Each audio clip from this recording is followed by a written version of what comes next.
Hi, welcome to Give Me the Bible, where God's Word speaks for itself. In the last couple videos, we've talked about the seriousness of sin and thinking more deeply about it. That it's not just a mechanical breaking of a law in God's book that He gave us, but it's also a breaking of God's heart. We're actually committing adultery and cheating on God with another master. We're serving Satan or we're serving ourselves when we sin, and that makes sin very, very serious. But it's unfortunate, and I'm going to go ahead and group myself into this because I'm guilty of this as well. It's very unfortunate that we're so good as humans at making up technicalities and trying to rationalize sin and justify sin and find loopholes in God's Word to allow us to get as close to sin as possible without actually crossing over. In fact, we so often want this line, this perfect line drawn for sin, that sin is right here.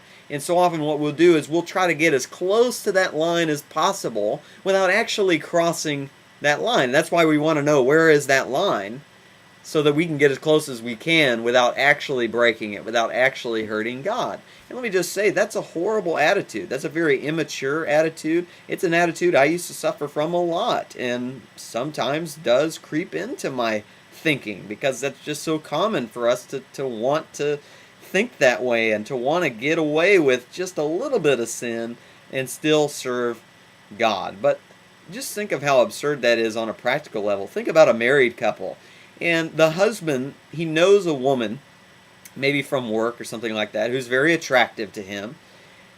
And imagine if he said to himself, how much time could I spend with that woman without it upsetting my wife?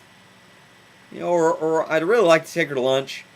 How fancy of a restaurant could I take that woman before it actually hurts my wife and before she actually takes it in the wrong way? Or how much affection could I show this woman? Could I, maybe give her a hug or something like that? Or I don't want to offend my wife, so I just want to make sure how close can I get to this woman? Well, we would just say, stop right there. Those are horrible questions, because if you're asking those questions, you don't really love your wife, period. Because what you're doing is you're trying to get away with as much as possible without actually hurting your wife. But if you really loved your wife, you would try to avoid, as far as possible, you would stay away from any situation that would give your wife any sort of signal that you're cheating on her, or that you're unfaithful to her, or that you are trying to emotionally attach yourself to another woman. That's just awful. And if we're thinking that as husbands, the answer is we don't really love our wives. Well, guess what? As Christians, if we're thinking, how close can I get to sin without actually offending God? How much sin can I have in my life without it actually officially being considered sin? Well, we don't really love God the way that we should. We might claim that we love God, but really we're just saying that we love God. We're paying lip service to Him, and we're just kind of trying to do as much or keep as much sin as we can in our lives, because we really just still want to do our own thing. And when we do that, it's because we don't appreciate how serious sin is, how awful it is, because it hurts God so much. And we don't love God the way we should, and we don't fear and respect God the way that we should. Look in Exodus chapter 19, because here God is giving the law of Moses to the Israelites, and He's up on Mount Sinai. And notice what He tells Moses about Mount Sinai in Exodus 19, verse 12. He says, "You shall set bounds for the people all around, saying, Beware that you do not go up on the mountain or touch the border of it. Whoever touches the mountain shall surely be put to death." So God says, if you touch this mountain, you will die. Let me ask this question. Where does a mountain start? Is it that the ground is just flat and you're traveling along and then boom, there's a mountain all of a sudden?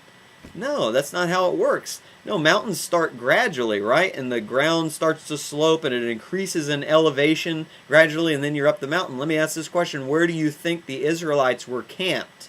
Do you think the Israelites said, well, technically the mountain doesn't start till like right here, so we're going to go ahead and camp right here.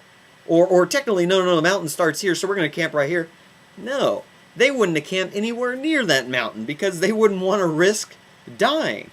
Well, we should feel the same way about sin. We shouldn't try to find, well, how close can we get to sin before we're actually sinning?